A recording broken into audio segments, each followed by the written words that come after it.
mı? Lan.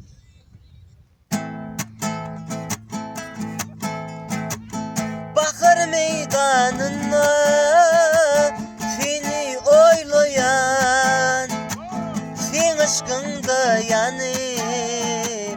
yanıp oturuyan, senden başka kime ayıdadım söyleyin. Bugün öz